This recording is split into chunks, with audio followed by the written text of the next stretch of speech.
This is a story about a dude named Lane. He moved to the mainland and bought one place to stay. And then one day he went try to rent them out. And then he became one real investor man.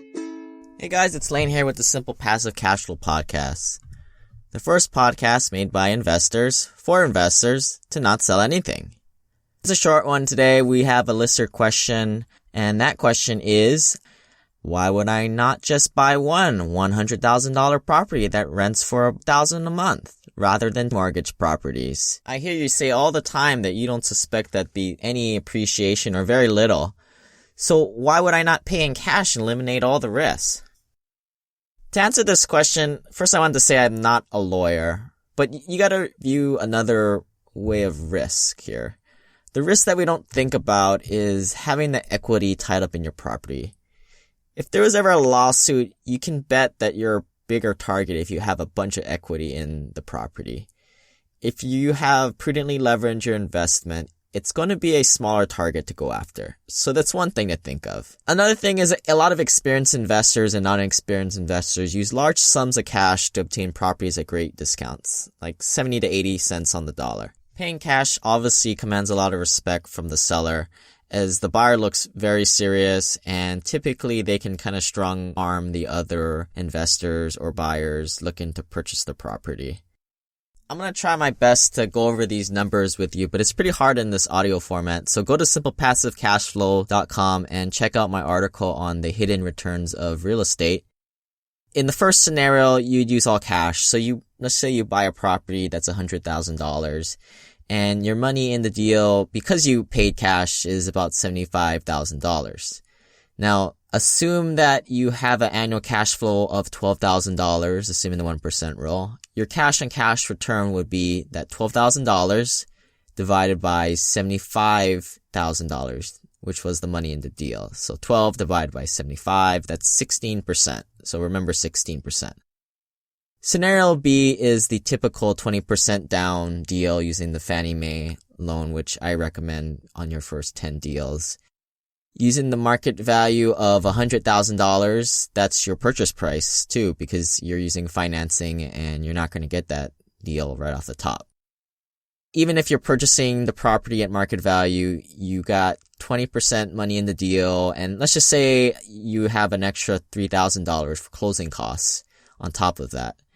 So you're in the deal for about $23,000, same annual cash flow as the first scenario, 12 months times $1,000 minus your $540 PITI payment.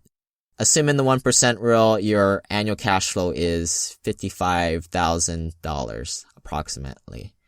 So you take that $55,000 divided by 2,300.